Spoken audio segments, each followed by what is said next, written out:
Camera ముందు stuck అవ్వకుండా మాట్లాడాలి అంటే అంత ఈజీ విషయం కాదు. అందులోనూ చుట్టుపక్కల ఎవరైనా ఉన్నారంటే ఇంకా ఆక్వర్డ్‌గా ఫీల్ అవుతాం. సో, నేను ఆ స్టేజ్ నుంచే మెల్లమెల్లగా బయటకొచ్చాను. ఇప్పటికి కొన్ని మిస్టేక్స్ చేస్తుంటా. బట్ కొత్తగా ఎవరైనా కంటెంట్ క్రియేషన్ స్టార్ట్ చేసిన వాళ్ళకి కెమెరా ముందు స్టక్ అవ్వకుండా మాట్లాడాలంటే కొన్ని టిప్స్ చెప్పాలనుకుంటున్నాను. ఐ హోప్ మీకు ఈ వీడియో హెల్ప్‌ఫుల్ అవుతుందనుకుంటున్నా. అండ్ లాస్ట్‌లో ఒక ప్రో టిప్ ఇస్తా, మిస్ అవ్వద్దు. Number 1, don't freeze. చాలామంది కెమెరా ముందు ఫ్రీజ్ అయిపోతుంటారు. స్టిఫ్ అయిపోతుంటారు మాట్లాడాలంటే. అండ్ కొంతమంది భయంకి మాటలేం రావు. కెమెరా ముందు ఏం మాట్లాడాలని మర్చిపోతారు. అప్పటిదాకా చాలా ప్రిపేర్ అవుతారు. కెమెరా ముందు మాట్లాడేసరికి అలా అయిపోతారు. సో, ఎవరైనా ఉంటే ఒక డీప్ బ్రెత్ తీసుకోండి. లేదు అంటే ఒక మంచి రీల్ చూడండి ఇన్స్టాగ్రామ్‌లో మాట్లాడే వాళ్ళది ఎవరిదైనా మోటివేషన్. సో, ఫస్ట్ ఏదైనా ఒక వీడియో తీస్తే చాలా వరస్ట్‌గా వస్తుంది. ఫోకస్ ఉండకపోవచ్చు, ఫ్రేమింగ్ సరిగ్గా ఉండకపోవచ్చు, లేకపోతే మీరు కెమెరాలో ఫోకస్ అవ్వకుండా బ్యాక్గ్రౌండ్ అవ్వచ్చు. చాలా మిస్టేక్స్ అవ్వచ్చు, తప్పులేదు. ఫస్ట్ టైం చేసినప్పుడు ఎవరికైనా ప్రాబ్లమే. సో, నేను చాలా వరకు ఇప్పటికీ ఇప్పుడు ఎవరైనా చుట్టూ ఉన్నా అంత బేగా మాట్లాడలేను.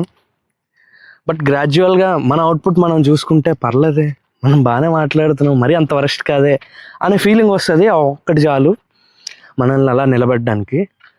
Number 2, don't memorize. చాలా ఎక్కువగా గుర్తుపెట్టుకోవాలని ఎక్కువ కంటెంట్ రాసుకుంటుంటారు చాలామంది. సో, ఎక్కువ టాపిక్స్ మనం మాట్లాడాలి అంటే బుల్లెట్ పాయింట్స్ రాసుకోవడం బెటర్. సో, మనం అంతా ఒకే వీడియోలో షూట్ చేయకుండా ఇలా 2 or 3 క్లిప్స్ వాడామంటే, ఫర్ ఎగ్జాంపుల్ ఒక బుల్లెట్ పాయింట్కి ఒక వీడియో తీసుకోండి, నెక్స్ట్ బుల్లెట్ పాయింట్కి ఇంకొక వీడియో తీసుకోండి. అఫ్కోర్స్ ఒక వీడియో తీసినప్పుడు స్టక్ అవుతాం మనం, అది కామన్. కంప్లీట్గా స్టక్ అవ్వకుండా రావాలి అంటే ఒక 2 or 3 టేక్స్ అయితే కానీ మనం చేయలేం. కొన్నిసార్లు సింగిల్ టేక్లో వచ్చేస్తుంది. So, depends on the camera, location, and అలాగే ఇట్లా ఎవరైనా సౌండ్ చేసినా, ఎవరైనా సడన్గా వచ్చినా, మాట్లాడినా మొత్తం వీడియో వేస్ట్ అయిపోద్ది. సో, మనం కామ్గా ఉండే ప్లేసెస్లో ఇలా వచ్చి మాట్లాడి కంటెంట్ చేద్దాం అనుకుంటాం. బట్ చాలామంది వేరే పాయింట్ ఆఫ్ వ్యూలో చూస్తారు. మనం ఏం చేయలేం, మనం ఎక్స్ప్లెయిన్ చేయలేం ప్రతి వాళ్ళకి. బట్ ఎక్కువగా మైండ్లో పెట్టుకోకుండా మన మనసుకి ఏది తోచితే ఆ పాయింట్ ప్రకారం అలా చెప్పడానికి ట్రై చేయండి. ఫర్ ఎగ్జాంపుల్ ఇప్పుడు ఈ డోంట్ మెమరైజ్ మోర్ అనే పాయింట్ ఒక్కటే నా మైండ్లో ఉంది. దాని గురించి నేను నా స్టైల్లో ఎలా చెప్పాలో అలా చెప్తున్నా. ఇప్పుడు చెప్పిందంతా స్కూల్లో బట్టి పట్టినట్టు రాసుకొని అదే చెప్పాలి అంటే వర్కౌట్ అవ్వదు కొన్నిసార్లు. Number 3, record everyday. రోజు ఏదో ఒక వీడియో మాట్లాడండి. చిన్నగా మాట్లాడుతుంటే అలవాటు అవుతుంది. సో, ఒకేసారి పెద్ద వీడియో తీసేయాలంటే ఎవరి వల్ల కాదు. సో, చిన్నగా ఏదైనా మాటలు స్టార్ట్ అయితే ఫస్ట్ డే కొంచెం ఆక్వర్డ్గా ఫీల్ అవ్వచ్చు, సెకండ్ డే కొంచెం తడబడచ్చు, మూడో రోజుకి ఓకే మనం ఇలా మాట్లాడితే మనకు అర్థం అవుతుంది, ఇలాంటి విషయాల్లో మనం కొంచెం వీక్గా ఉన్నాం, మనం మాట్లాడేటప్పుడు ఈ పదాలు ఎక్కువగా స్టక్ అవుతున్నాం. సో, ఇట్లా కొన్ని విషయాలు మీకు ఆటోమేటిక్గా అర్థం అయిపోతాయి. అండ్ కొంతమందికి ఒక ప్రొఫైల్లో బాగోరు, ఒక ప్రొఫైల్లో బాగుంటారు. ఫర్ ఎగ్జాంపుల్ ఈ ప్రొఫైల్లో నేను బాగుంటాను, ఈ ప్రొఫైల్లో బాగోలేదు అనుకోండి. సో, ఇట్లా పెట్టి ఎక్కువ మాట్లాడడం. సో, ఇలాంటి చిన్న విషయాలు మీకే అర్థమవుతాయి, ఎవరు చెప్పరు. ఎందుకంటే స్టార్టింగ్లో మనమే అర్థం చేసుకోవాలి. సో, ఇలాంటి విషయాల గురించి ఎవరు మనకు చెప్పరు. సో, షూట్ చేస్తుంటే ఎవ్రీ డే స్టార్టింగ్లో, లేదు అంటే ఒక 2 డేస్కి ఒకసారి ప్రాక్టీస్ చేయడం. 21 డేస్ నన్ను అడిగితే 21 డేస్ రోజు మీరు ఏం చేస్తున్నారు, ఏ విషయాలు చేయాలనుకుంటున్నారు, ఏ విషయాలు చేయలేకపోయారు అనే టాపిక్ మీద మీ మదర్ టంగ్లో జస్ట్ వీడియోస్ రికార్డ్ చేయండి ఒక 21 డేస్. తర్వాత మీకే అర్థమవుతుంది ఎలా మాట్లాడాలి ఏంటి అని. అండ్ ఎవ్రీ వీక్ లేకపోతే ఎవ్రీ 5 వీడియోస్కి ఆ వీడియోస్లో చేసే మిస్టేక్స్ నెక్స్ట్ వీడియోస్లో చేయకుండా ఉండడానికి ట్రై చేయండి. సో, ఖచ్చితంగా మీకు కెమెరా ముందు ఎక్కువ స్టక్ అవ్వకుండా మాట్లాడడానికి, కంటిన్యూస్గా మాట్లాడడం అనేది అలవాటు అవుతుంది. Number 4, speak like you are talking to one person. So, మనలోనే మనం మాట్లాడుకుంటున్నట్టు ఉంటుంది. చాలామందికి కొంచెం అలవాటైనంత వరకు ఇబ్బందిగా ఫీల్ అవ్వచ్చు. సో మీరు ఒక ఫ్రెండ్తో మాట్లాడుతున్నారు ఫర్ ఎగ్జాంపుల్ అని అనుకొని ఏ విషయమైనా మనం డిస్కస్ చేయడానికి ట్రై చేస్తే ఎక్కువగా ఓపెన్ అప్ అయి మాట్లాడచ్చు.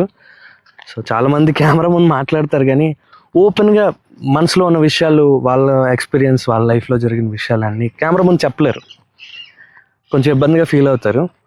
అదే మీ ఫ్రెండ్ అయితే మీరు ఈజీగా చెప్తారు కదా. ఎవరైనా మీ బెస్ట్ ఫ్రెండ్ కానీ నార్మల్గా ఒక ఫ్రెండ్స్తో మాట్లాడేటప్పుడు మనం చాలా ఓపెన్గా మాట్లాడతాం. సో ఇంట్లో వాళ్ళకంటే ఎక్కువగా ఫ్రెండ్స్తో ఉంటాం కాబట్టి. సో ఒక ఫ్రెండ్తో మాట్లాడుతున్నట్టు మాట్లాడితే రేపొద్దున 1,000 మంది మీ ఎదురుగా ఉన్న స్టేజ్ మీద మాట్లాడాలన్నా మీకు ఆ భయం పోద్ది. అండ్ మీకంటూ ఒక స్టైల్ క్రియేట్ అవుతుంది ఇలా మాట్లాడడం వల్ల. Number 5, watch your self. ఇప్పటిదాకా వీడియోస్ తీయడం ఎలా అని మాట్లాడాం కదా. సో తీసిన వీడియోస్ని అబ్జర్వ్ చేయండి. మీరు బాడీ లాంగ్వేజ్ ఎలా ఉంది, ఫ్రీజ్ అవ్వకుండా ఎలా చెప్తున్నారు, ఐ కాంటాక్ట్ ఇస్తున్నారా లేదా. కొన్నిసార్లు మనం లెన్స్కి చూడకుండా మాట్లాడితే, ఫర్ ఎగ్జాంపుల్ నేను ఇక్కడ చూసి మాట్లాడుతున్నాను, మిమ్మల్ని చూసి మాట్లాడినట్టు ఉండదు, కానీ ఇలా చూసి మాట్లాడితే మిమ్మల్ని చూసి మాట్లాడుతున్నట్టు ఉంటుంది. సో ఇదొక ట్రిక్. సో ఇలాంటి విషయాలు వీడియోస్ మనం అబ్జర్వ్ చేస్తేనే మనకు తెలుస్తుంది. అండ్ అలాగే ఇలా డల్గా మాట్లాడుతూ ఏదో చెప్తూ ఉంటే చూసేవాళ్ళు బోర్ కొడుతుంది.